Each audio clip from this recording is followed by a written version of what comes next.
Earth broke ties with the Galactic Council and left the alien universe in panic. The room was already watching me when I walked in. 412 civilizations, seated in a chamber carved out of a moon. 12,000 years of galactic history pressed into every polished surface. The air smelled like ozone and something sweet, whatever the Varath used in their atmospheric systems. It made humans slightly dizzy if we breathed it too long. I had never asked whether that was intentional. I set my briefcase on the edge of the human delegates' table. It was the smallest table in the room. That had always been the joke. Earth's table was the kind you put near the exit so you could pretend someone was still invited while making it easy for them to leave. Today, I was going to use that door. My name is Zara Voss. I have been Earth's delegate to the Galactic Council for 9 years. I have sat in this room through trade negotiations I was not allowed to vote on, through military agreements that used our solar corridor without asking, and through 31 formal sessions in which the word human was used the way you use the word inconvenience. I had written detailed reports home every month. I had played the game with patience and with care. Today was the last day I would do any of that. The Grand Arbiter, a tall, slow-moving creature from the Varath species, called the session to order. Its voice came through the translation rings as something close to a low bell. Every delegate in the room wore one. Mine had been a gift from the council on my first day. A silver ring, elegant, precise. A leash with good manners. The matter on the agenda was Item 7C. I had read the document 40 times. I could have recited it backwards. Item 7C was a proposal to reclassify Earth as a Class 2 emerging species. In plain language, that meant this: humanity would lose its sovereign seat. Earth would be assigned a guardian civilization. The Keth sovereignty had already volunteered to manage our trade, our FTL corridor access, and our external communications. We would not be consulted on decisions affecting our own star system. We would be, in the careful language of the proposal, guided toward stability. The justification, printed in neat formal script across 4 pages, came down to one sentence buried on page 3. Humans are emotionally ungovernable and pose a long-term risk to council coherence. The vote was not going to be close. I had checked the numbers. 378 delegates would vote yes. 14 would abstain. 20 would vote no, mostly out of pity, or because their own civilizations had been in similar positions and still carried the memory. I knew all of this before I sat down. The Arbiter asked for any statements before the vote. 3 delegates spoke. The Vithrani representative used the word volatile 4 times. The Keth delegate spoke warmly about their long history of mentoring developing civilizations, which was the diplomatic way of saying they had absorbed 6 of them. A small, quiet species called the Myerth said nothing, but their delegate looked at me with something that might have been an apology. I did not speak during the statements. I sat still, and I breathed the ozone air, and I thought about a document I had memorized 11 years ago, long before I ever set foot on Varath Prime. A document written by a legal historian named Owen Burke, who had spent 30 years reading every line of the Galactic Council's founding charter, and had found, buried in an appendix, a single clause that had never been used in 12,000 years of galactic governance. Clause 9, Section 4, Paragraph 7. Any sovereign species holding a full delegate seat may, at any time, invoke the right of complete withdrawal, removing itself from all council jurisdiction, all council protections, and all council obligations, effective immediately upon the verbal declaration of the seated delegate in open session. 12,000 years, not once, because the clause assumed that no civilization would ever choose to give up the protection of the council. The council was the structure. Leaving it meant standing alone in a galaxy full of powers that could reach you in a moment. The Arbiter called the vote. 378 yes, 16 abstentions, 18 no. The vote passed. The Arbiter announced the result in that low bell voice, and moved immediately to the next item on the agenda, as if the removal of a species' sovereignty was a small administrative task, as if Earth was a footnote that had now been neatly crossed out. I stood up. The room did not go quiet at first. Delegates were already murmuring, already moving on. Then the movement stilled, one table at a time, as they noticed I was standing. You did not stand after a vote unless you were filing a formal objection, and the council rules were very specific about when objections were permitted. This was not one of those times. The arbiter looked at me.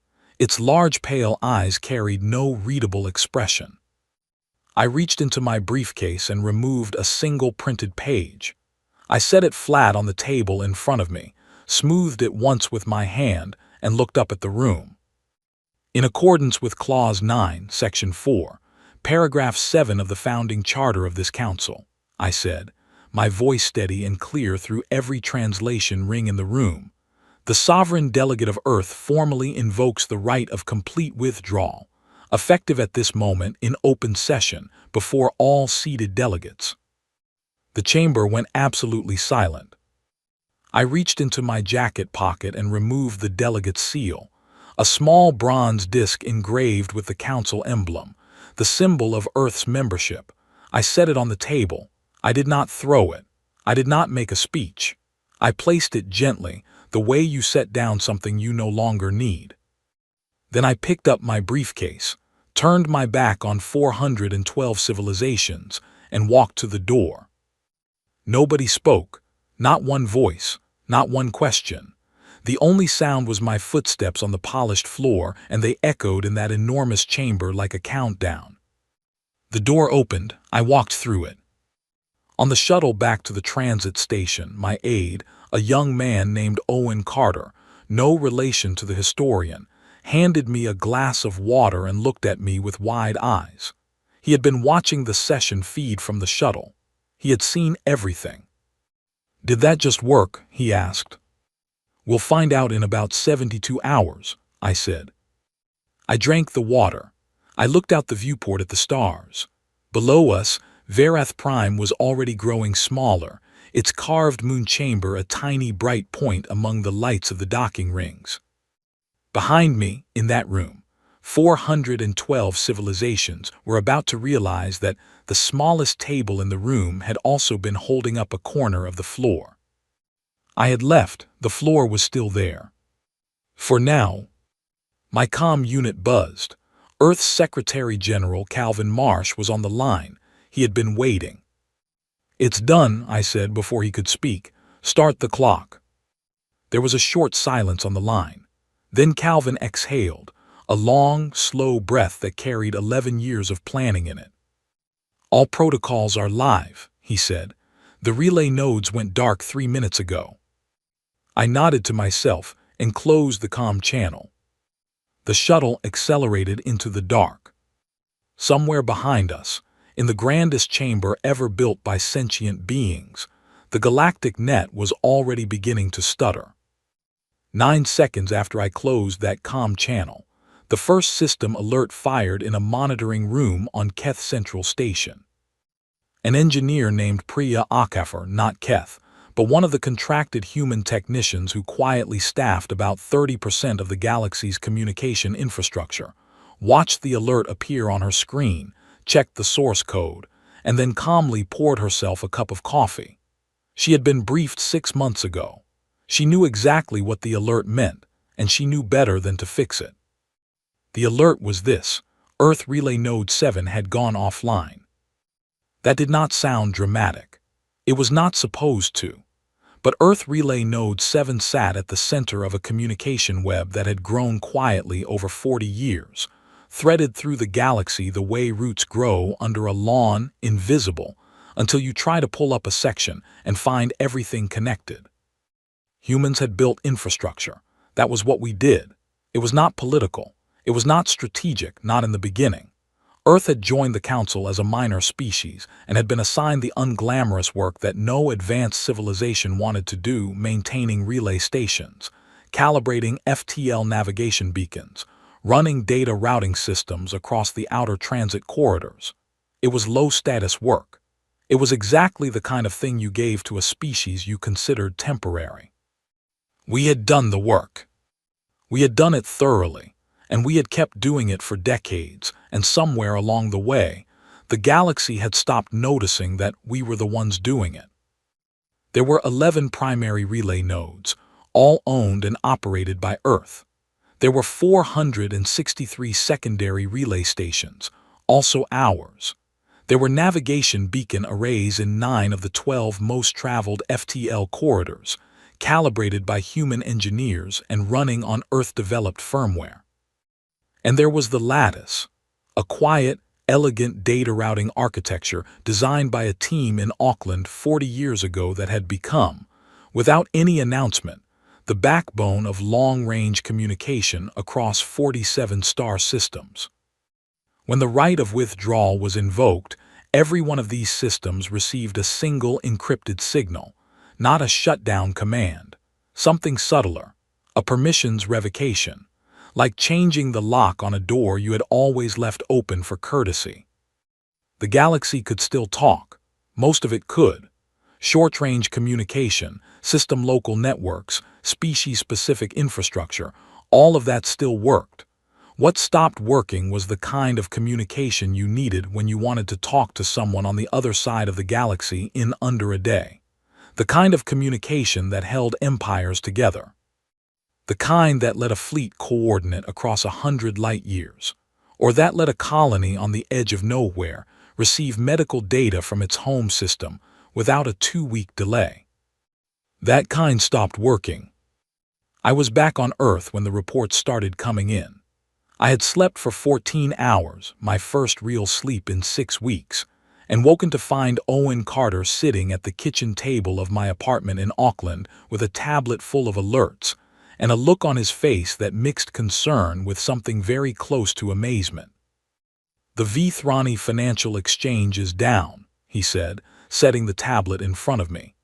"They use Node 4 for real-time cross-system pricing. Without it, they can't confirm trade values across their outer colonies. Their markets opened this morning, and within 40 minutes they had to suspend trading." I poured coffee and sat across from him. "What else?" "The Myerth Medical Relay is running at 12% capacity. Their outer system clinics depend on the Lattice to receive diagnostic data from their central hospitals. Right now, a clinic on Myerth 7 is operating on its own judgment because it can't reach anyone." That one I did not like. I had anticipated it. We had prepared contingency offers for medical and emergency systems. Earth had no interest in causing harm to innocent people on distant worlds. But the Council needed to feel the weight of what they had treated as a minor administrative inconvenience before those offers would mean anything. "The Keth?" I asked. Owen almost smiled. "Their colonial fleet is currently sitting at waypoint 9 trying to figure out why their navigation synchronization has stopped updating. They're not lost, but they're not moving either. Fleet navigation in that corridor depends on our beacon calibration. Without it, jumping to high-precision coordinates becomes a significant risk." I drank my coffee.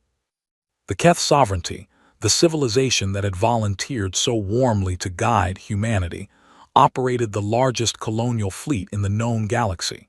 1,400 ships, a military and economic engine that had been expanding for 2 centuries. They needed our beacons the way a deep-sea diver needs the line back to the surface. They had never asked about the line. They had assumed it would always be there. Calvin Marsh called at midday. He was in Geneva, and he looked tired in the way that people who have been managing a crisis for 72 hours straight look tired, but his voice was clear and controlled. "First official contact from the Council came in an hour ago," he said. "Formal request for dialogue, transmitted on the emergency channel, which still works because we left it open intentionally. Language measured, the arbiter signed it personally. They used the phrase mutual benefit 3 times. Mutual benefit. 48 hours ago they had voted to remove Earth's sovereignty without asking us a single question.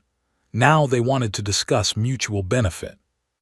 I thought about the founding charter, 12,000 years old, written by civilizations that had built something genuinely remarkable, a structure of laws that had prevented total galactic conflict for longer than most species had existed.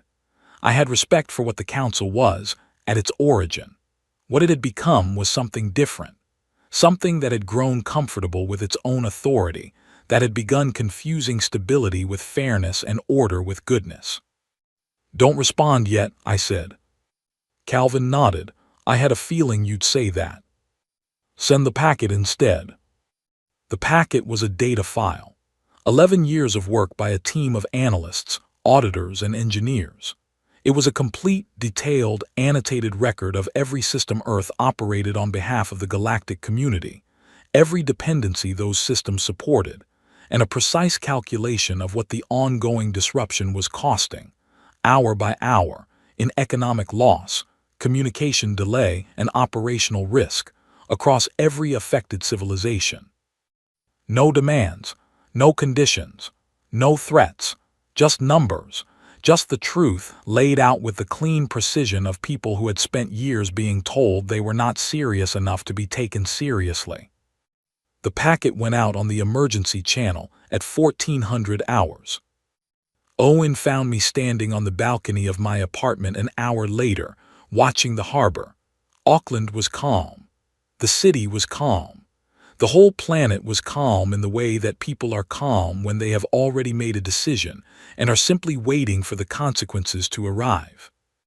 "The Vithrani ambassador is requesting a personal channel with you," he said. "Not yet. The Myerth have offered an independent statement of support. They're calling it a declaration of sympathetic observation. That's a start. And the Keth have sent 3 separate messages in the last 2 hours. The first was firm. The second was less firm. The third used the word request." I looked at the harbor. "Give it another day," I said. Owen was quiet for a moment. Then, "You knew this would work. You knew before you ever walked into that chamber." I turned and looked at him. He was 26 years old. He had grown up in a world that had always been the smallest seat in the room. He had never known a version of Earth that the galaxy took seriously. "I knew it was possible," I said. "Whether it would work depended on one thing." "What thing?" "Whether the galaxy would look at the numbers honestly." I looked back at the harbor. Most beings, when they see honest numbers, can't ignore them. That's true whether you're human, Keth, Vithrani, or anything else. The universe runs on math. We just finally handed them the full equation. Below us, the harbor moved quietly in the afternoon light. Somewhere across the galaxy, a fleet sat still at a waypoint. Markets were suspended. Medical relays ran at a fraction of their capacity. The most powerful governing body in the known universe was rereading a data packet and slowly, reluctantly, understanding a thing it had never wanted to admit. The smallest table in the room had been holding up quite a lot. Day 3 came, and the Keth sent a fleet. I found out the same way everyone on Earth found out, through the standard news feed, which picked up the Council's public broadcast. 14 warships, 8 species represented in the combined crew. The Council had called it an enforcement presence, not a hostile action, technically, just a demonstration of collective authority, a way of saying that the right of complete withdrawal did not mean what I thought it meant. Owen was in my office when the broadcast came through. He set down his coffee and looked at me. "Fleet is 12 hours from the Sol entry corridor," he said. 14 ships, and the Council broadcast is framing it as a routine enforcement measure. They used the word voluntary compliance. I read the broadcast text twice. It was careful language, designed to make an armed fleet moving toward Earth sound like a polite administrative follow-up. The Council had been writing careful language for 12,000 years. They were very good at it. I stood up and reached for my jacket. "Get me a transit shuttle," I said. Owen stared at me. "To where?" "The waypoint. I'm going to meet them." He did not say anything for 3 seconds. Then, "You want to go to the fleet, personally, in a shuttle. One shuttle, no escort, no weapons." Zara. The moment I send anything that looks like a counterforce, this becomes a confrontation. I don't want a confrontation. I want a conversation. I pulled on my jacket and picked up a single briefcase, the same one I had carried into the Grand Conclave. "Get the shuttle ready." The transit to the waypoint took 4 hours. I spent most of it reading. Owen had insisted on coming, which I had allowed. He sat across from me and watched me read and did not speak for the first 2 hours, which I appreciated. The fleet was waiting at the entry corridor to the Sol system. 14 ships arranged in a formal arc, a display of presence rather than a battle formation. I could see the design signatures of 6 different species in the hull configurations. The lead vessel was Keth-built, long, angular, efficient-looking in the way that Keth architecture always was, functional without being cold. Their admiral was a being named Gret, and I had read Gret's file 3 times on the journey over. Gret had never lost an engagement. Gret had also, according to the same file, twice negotiated peacefully out of conflicts that his superiors had expected to turn violent. There was a note in the file from a Keth intelligence analyst. Subject prefers resolution, engages force only when resolution is demonstrably unavailable. That note was why I had come alone. I opened a comm channel on the Council emergency frequency as our shuttle crossed the midpoint between Earth and the fleet. "This is Zara Voss, former delegate of Earth, now operating as a private citizen of a non-member world.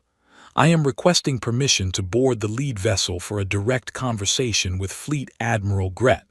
I am unarmed. I am alone except for one aide. I have no authority and I am not here to negotiate." I paused. "I just want to show him something." There was a long silence, then the channel crackled. "Permission granted." The voice was Gret's own, deeper than I expected, measured, docking bay 4. Owen looked at me. "You're not here to negotiate. What are you here to do?" "Show him the numbers," I said. Gret was taller than I expected. Most Keth were. Their homeworld had lower gravity, and their bodies reflected millennia of adapting to open spaces.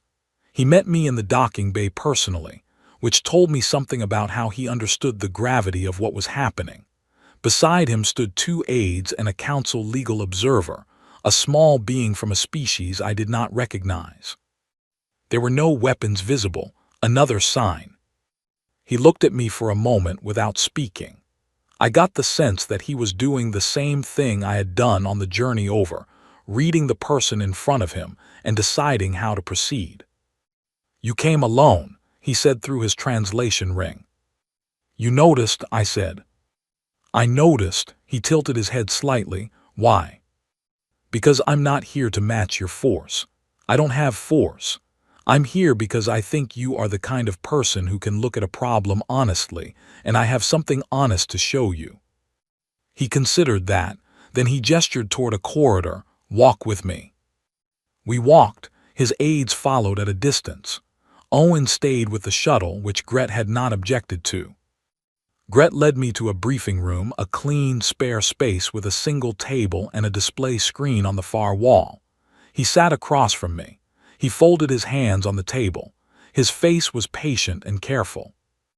I opened my briefcase and removed a single data card. I slid it across the table to him. "Everything Earth operates on behalf of the galaxy," I said. "Every relay node, every beacon, every routing system. And beside each one, the name of every civilization that depends on it and what happens to that civilization, specifically, exactly, system by system, if we choose not to restore it." Gret looked at the card. He did not pick it up immediately. "You are saying this is leverage," he said. "I am saying it is information," I said. "What you do with it is your decision." He picked up the card and inserted it into the room's display terminal.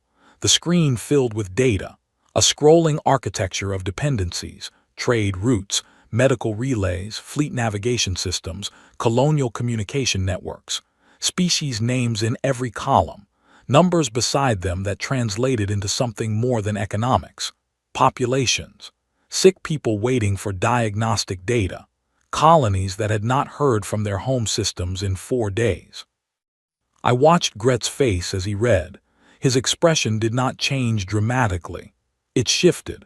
It was subtle, a slight tension around the jaw, a stillness in the eyes, the expression of someone encountering a truth they had not been prepared for.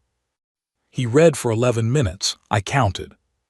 "The Myerth medical relay," he said finally, without looking away from the screen. "You left it at 12%. "We left all medical and emergency systems partially operational," I said.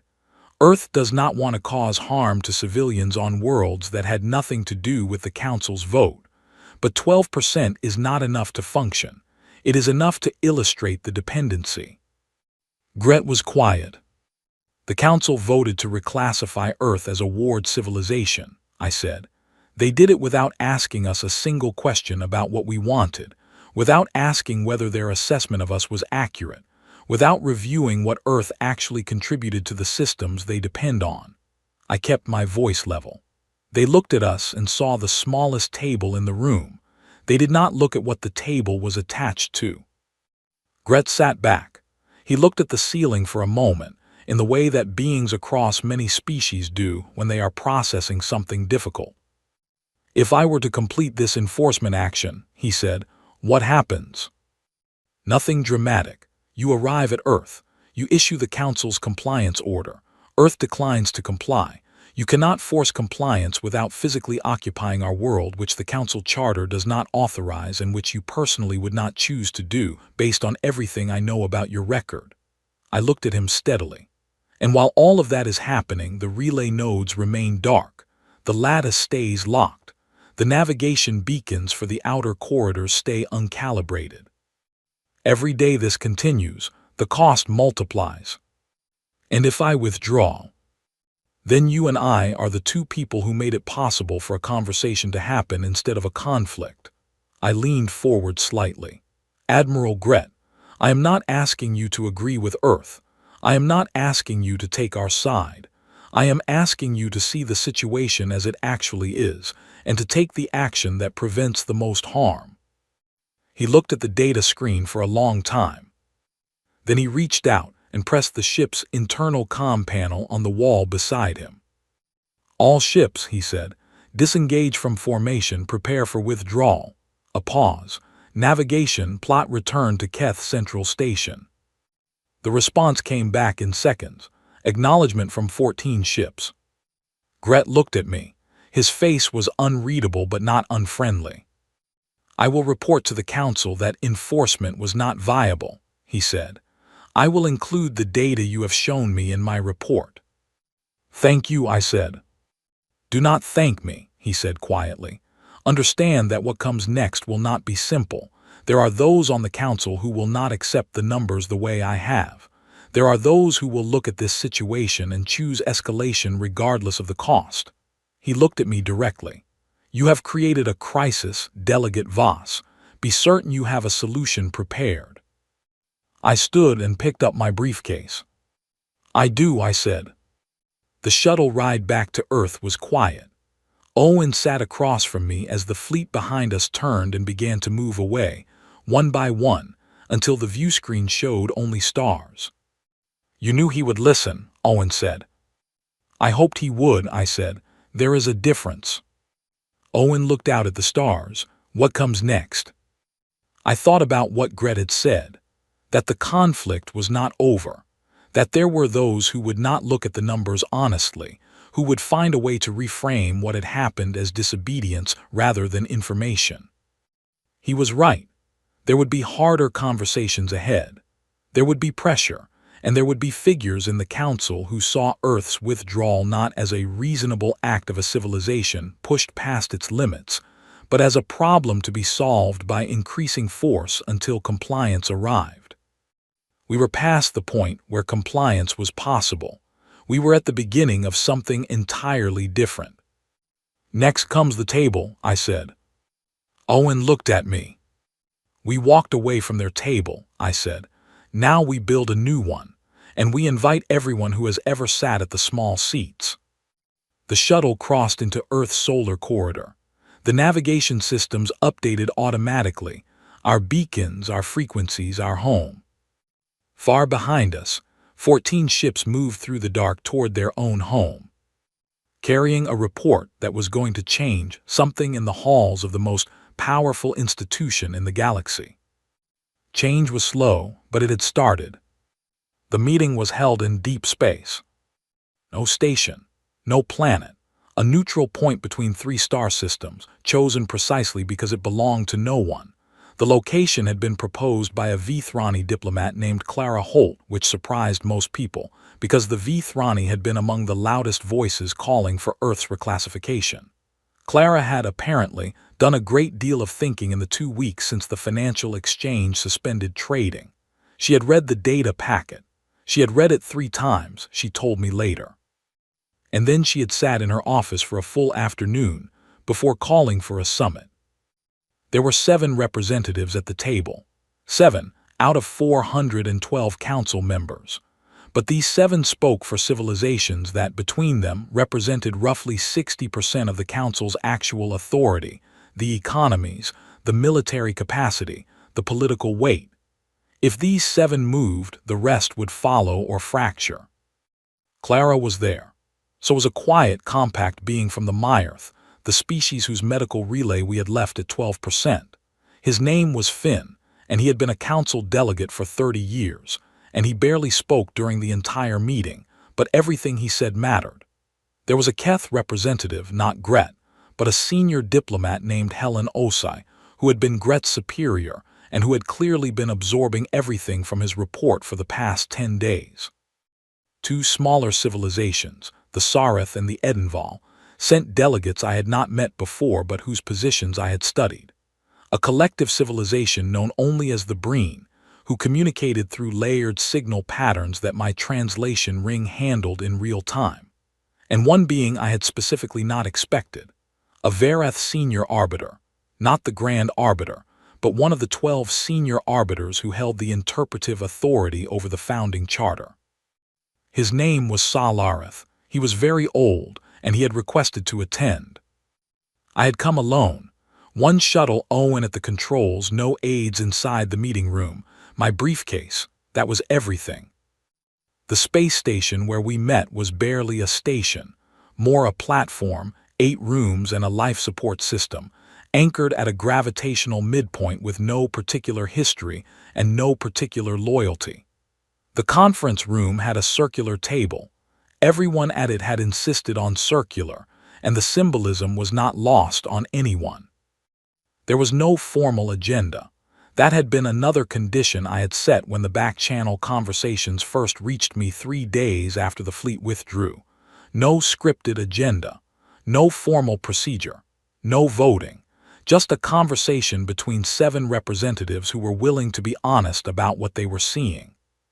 Clara spoke first. She was direct in a way that I had not expected. "Let me be clear about why I am here," she said, her translation ring carrying her voice smoothly across the table. "The Vithrani hegemony voted for Earth's reclassification. I voted for it personally. I believe the Council's assessment was sound." She paused. "The last 2 weeks have demonstrated that our assessment was entirely wrong, not just about Earth's capabilities, but about the nature of the relationship Earth had with the rest of the Council. We treated a foundation as if it were a decoration, and when it was removed, we discovered what it was actually holding up." No one spoke, she continued. "The question is not how to restore the previous arrangement. The previous arrangement was built on a misunderstanding.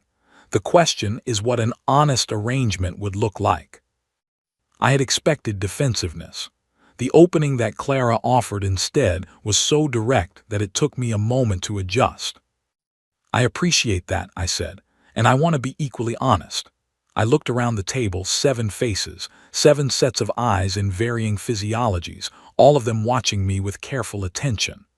Earth did not walk away from the Council because we wanted to. We walked away because the council told us, formally and by vote, that we had no right to stay as equals.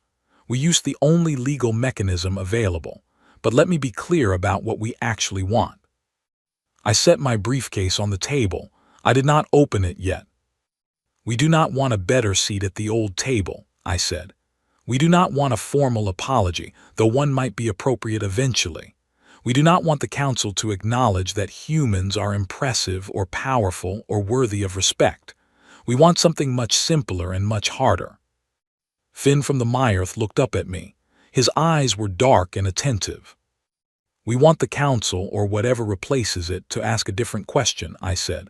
For 12,000 years the council has asked, what does each civilization need from the galaxy? How do we manage the smaller ones? How do we keep the larger ones in line? How do we maintain stability? I looked at Salareth. He was watching me with an expression I could not read. That question creates the system we have, a hierarchy, a management structure. Some civilizations at the large tables, most at the small ones, the smallest at the tables by the exit. I opened my briefcase and removed a document, a printed copy, which I had brought because physical documents were harder to accidentally lose than data files, and because there was something clarifying about holding paper in your hands.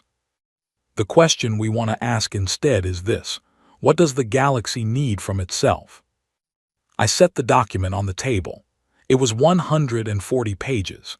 It had been written by a team of 46 people, historians, economists, legal scholars, and engineers, who had spent 11 years preparing for this meeting, while I spent those same years sitting at the smallest table in the largest room and watching and learning. What is in that document, I said, is a proposal for a new framework, a coalition of sovereign voices. Every civilization holds equal standing.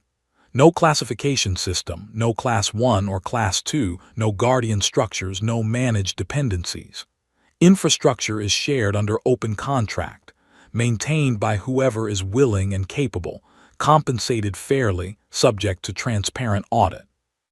Decisions are made by consensus, where possible, by weighted deliberation where necessary, and by the foundational principle that no civilization has the right to remove another's sovereignty simply because it is smaller or younger or different in temperament. The room was quiet. Salareth, who had not spoken since introductions, set his long pale hands flat on the table.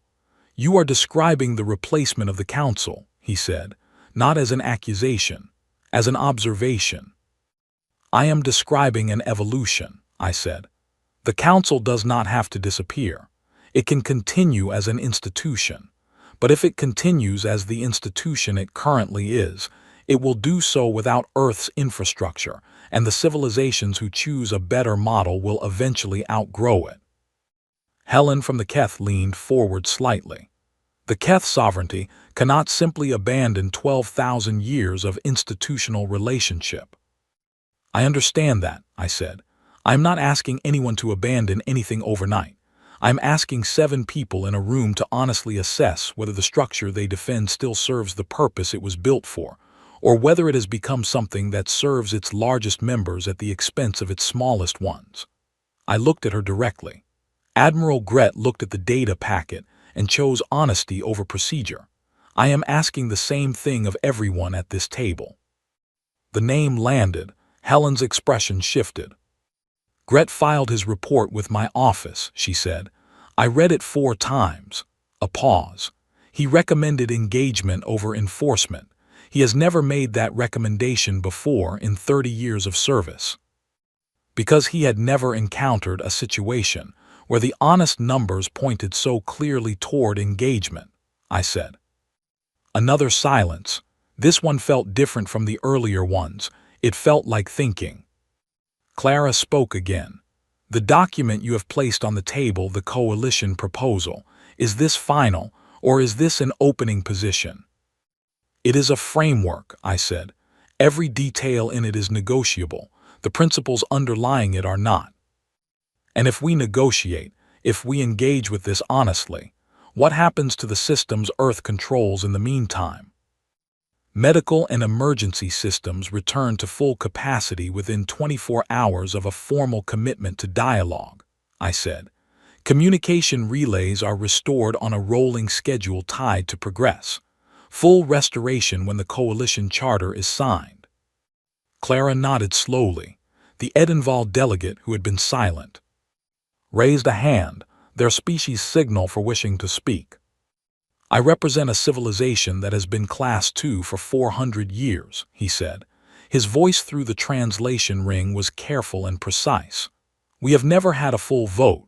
We have been guided, which means, in practice, that we have been told what our guidance requires, and that our disagreement with that guidance has never mattered. He looked at me. If this framework becomes real, if equal standing is genuine, and not another system of management in different language, my civilization would support it. It will be genuine, I said, because the framework makes it structurally impossible for it to be otherwise. The audit systems, the open infrastructure contracts, the consensus requirements, they are not aspirational language. They are mechanisms. Salareth spoke again. I have read the founding charter of this council many times, he said. I was one of the scholars who reinterpreted it in the Fourth Era. I know every clause, including the one you invoked. He was quiet for a moment. I came to this meeting because I wanted to meet the being who read Clause 9, Section 4, Paragraph 7, and understood what it actually meant. Owen Burke read it first, I said. He spent 30 years on it. But you understood why it was there, Salareth said.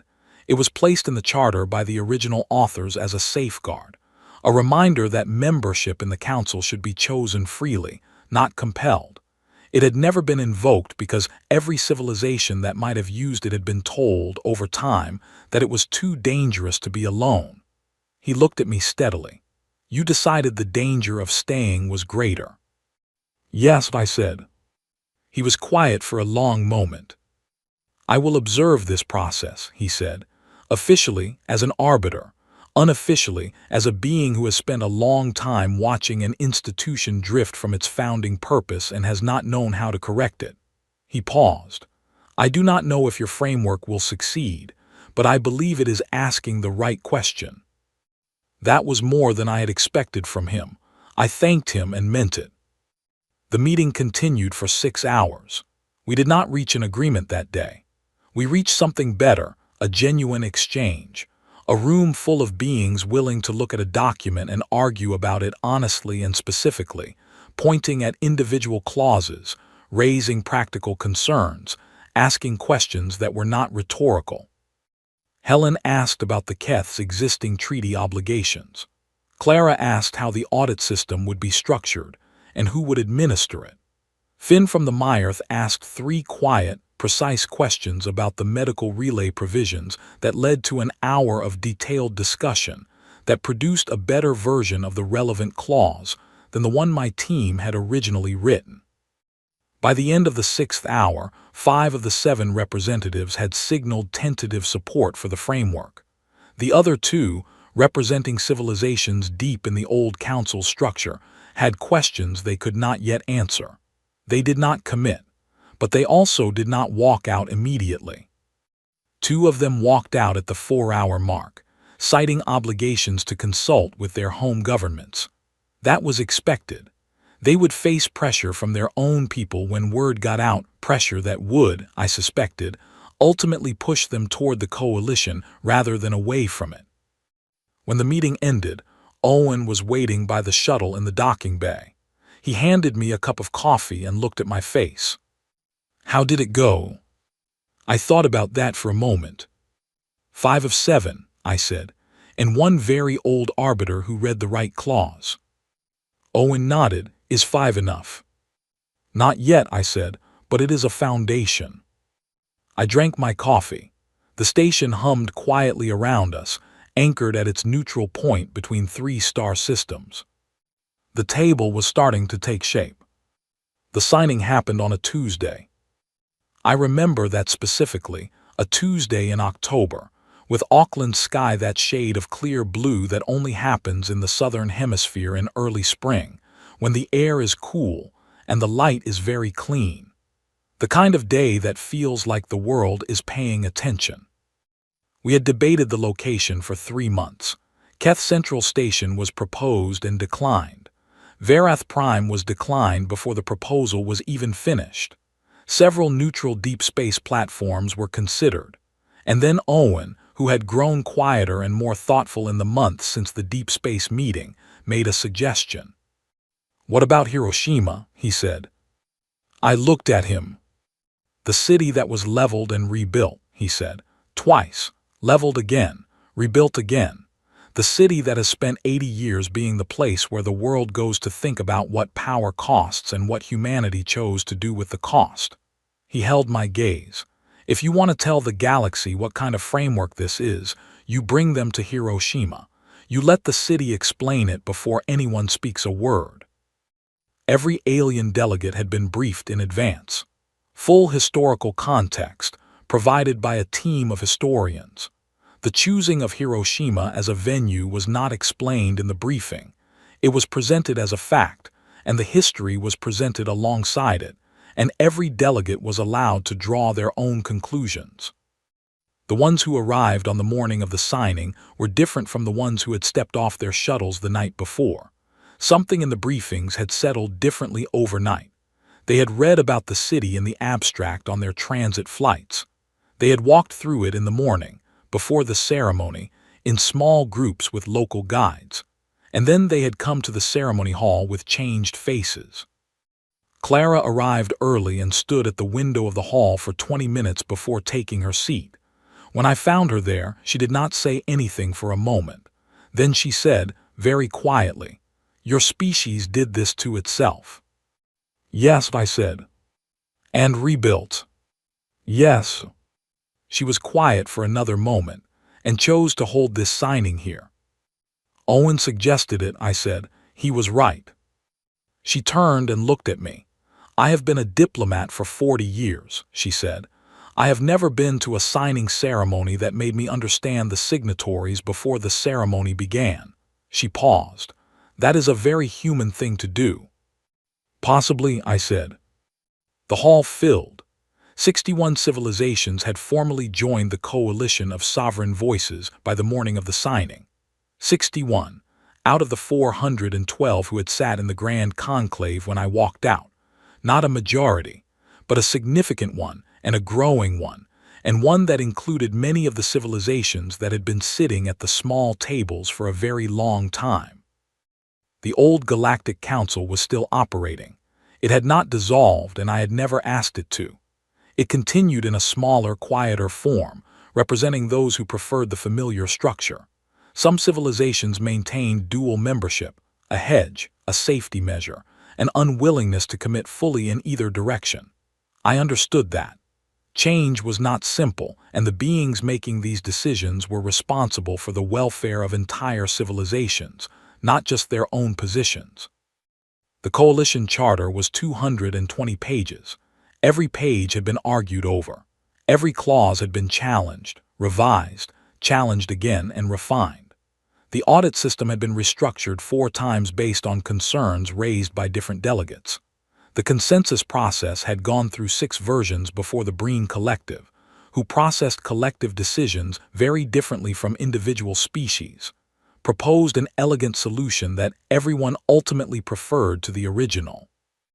It was not perfect. No document written by 61 different civilizations with 61 different histories and 61 different ideas about how power should work could ever be perfect. But it was honest. It was specific. And it had mechanisms, real ones, not aspirational language, that made its principles structurally enforceable. Finn from the Myerth had spent 2 weeks on the medical and emergency provisions alone. The language that came out of those 2 weeks was better than anything Earth's original team had written, and I had told him so. "I have seen what happens when those provisions fail," he had said simply. Salareth had served as the official observer-arbiter throughout the process. He had no vote.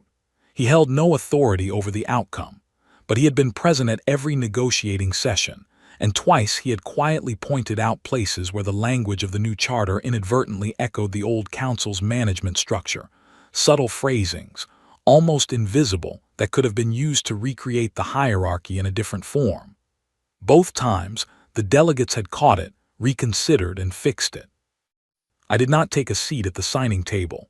I stood to the side of the room, beside Owen, and watched. At the center of the signing table, presiding over the formal ratification, was the first chair of the Coalition of Sovereign Voices. Her name was Nora Edenval, not her given name, but the name she had chosen when she entered diplomatic service, taking the name of her civilization in the tradition of its elder delegates. She was from a species that had been classified Class II for 400 years. She was 62 years old by her civilization's reckoning, which translated to somewhere between 40 and 50 in human years.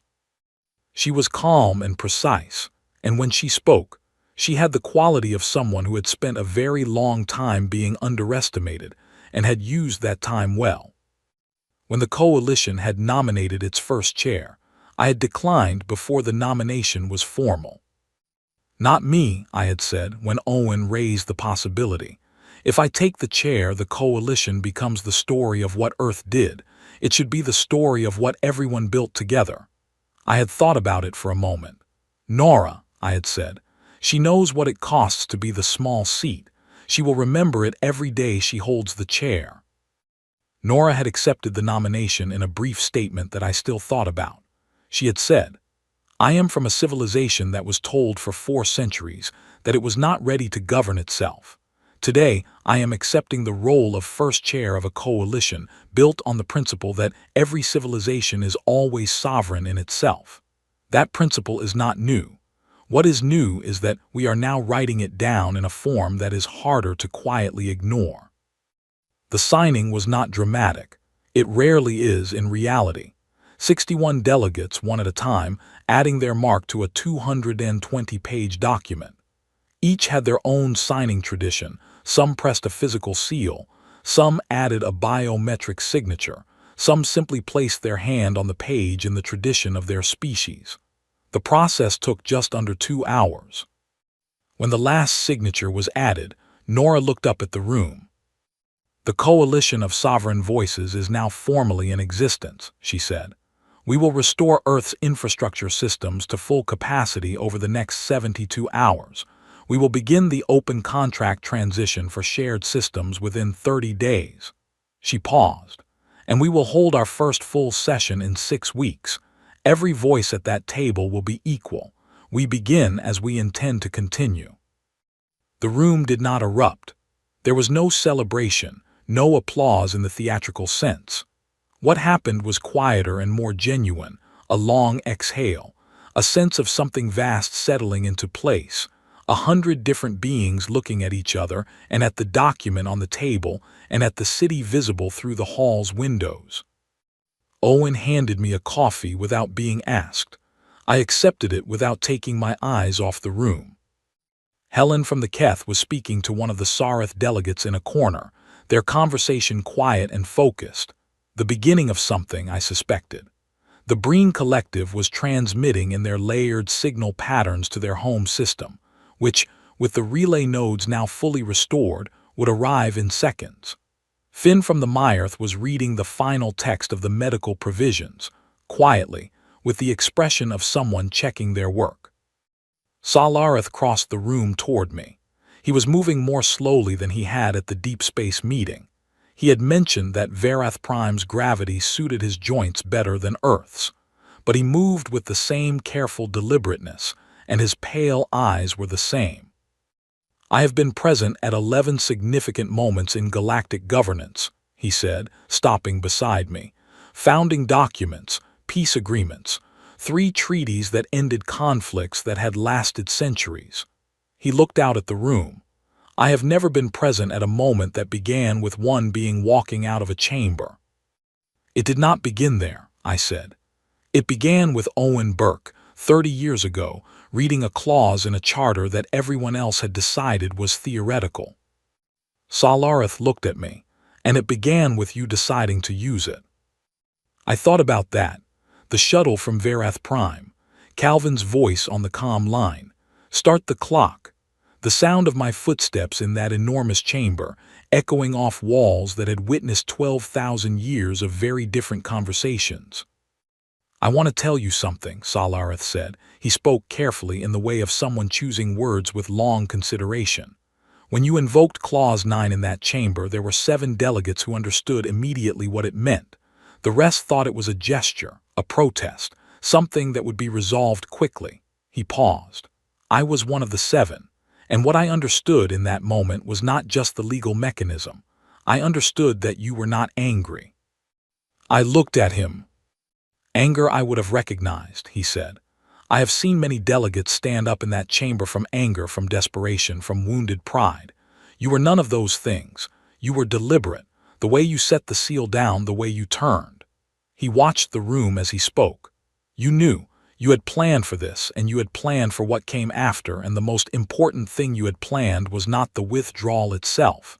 It was being ready to build something when it was over." I did not say anything. "That is not a human quality," he said, "or it is not exclusively one, but it is a quality I have rarely seen exercised in a moment of crisis." He looked at me. "Most beings, when they are wronged, want the wrong acknowledged first. You wanted the better structure more than you wanted the acknowledgement." "We wanted both," I said honestly. "We just knew which one to build toward." He almost smiled. For a Verath, that was considerable. "I will return to Verath Prime tomorrow," he said. "I have a great deal of writing to do, an account of this process for the archives, a commentary on the founding charter long overdue." He looked out at the room one last time. "I hope the Coalition remembers in the years to come how it started, not just the ceremony today, the morning briefings in Hiroshima, the data packet with no demands attached, the admiral in a briefing room who read the numbers and chose honesty." He looked at me. "Those moments are the real document." He inclined his head in the Verath farewell gesture and moved away through the room. Owen appeared at my shoulder. What did he want? "To say something I'll be thinking about for a while," I said. Owen nodded and looked at the room. It was dispersing slowly, delegates moving toward the exits in small groups, continuing conversations that would run for years. Clara caught my eye from across the room and nodded once. I nodded back. Outside the hall's windows, Hiroshima was going about its Tuesday. Traffic, school children in groups, the Matanasu River which had seen so much and kept moving anyway. I thought about what Gret had said to me in that briefing room on his ship before he ordered the fleet to withdraw. "You have created a crisis. Be certain you have a solution prepared." He had been right, and he had been in his own way a part of the solution, choosing honesty over procedure when the numbers made the honest path clear. I had sent him a copy of the Coalition Charter 3 days before the signing, with no message attached. He had responded with a single line. I read it 4 times. I had smiled at that.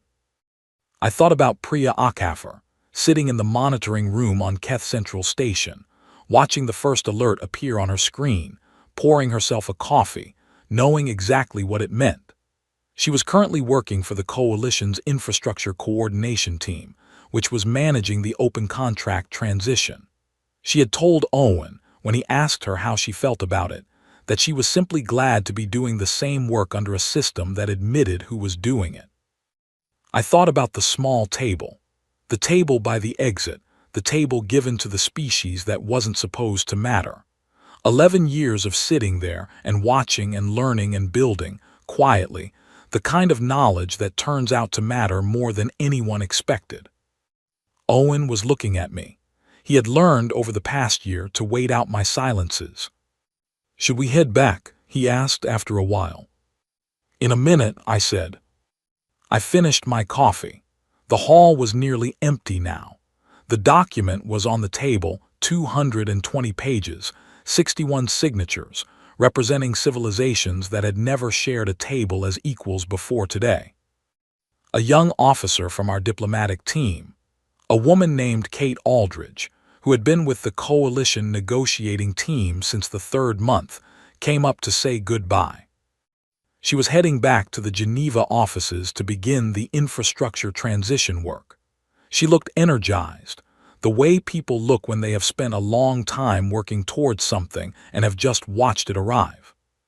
"Are you proud?" she asked me. The same question the young officer had asked on the observation deck months ago. I thought about it the same way I had then. "Proud isn't the word," I said. "We did not win anything today. We did not beat anyone. We just finally told the truth out loud and waited to see who was brave enough to agree." I looked at the document on the table. Turns out most of them were. Kate smiled and headed for the door. Owen and I were the last ones out. Outside, Hiroshima's Tuesday continued around us, ordinary and alive and rebuilt and moving forward, the way cities do, the way people do, the way the best things always do when given the chance. The coalition of sovereign voices was 6 hours old. The galaxy was already different. Not because a crisis had been resolved, not because the powerful had been made humble or the humble had been made powerful, but because somewhere in the long, patient work of the past 11 years, and in one walk across a polished floor, and in the honest reading of numbers by an admiral who preferred resolution, and in the quiet determination of 61 civilizations willing to sign their names to a better idea, something had shifted. The question had changed. Not what does each civilization need from the others. Not how do we manage the difficult ones and protect the stable ones and classify the small ones and contain the unpredictable ones. What does the galaxy need from itself? I walked out into the clean October air and thought about Owen Burke, who had spent 30 years on a clause no one else bothered to read. I thought about what he would have made of today, this ordinary Tuesday in an extraordinary city, where the answer to that question had taken its first real shape. I thought he would have been quietly, enormously satisfied. I put my hands in my pockets and walked out into the city, and the city was still there, and the river was still moving, and above us, in the blue spring sky, a galaxy full of civilizations was beginning to think about asking different questions. That was enough. That was everything.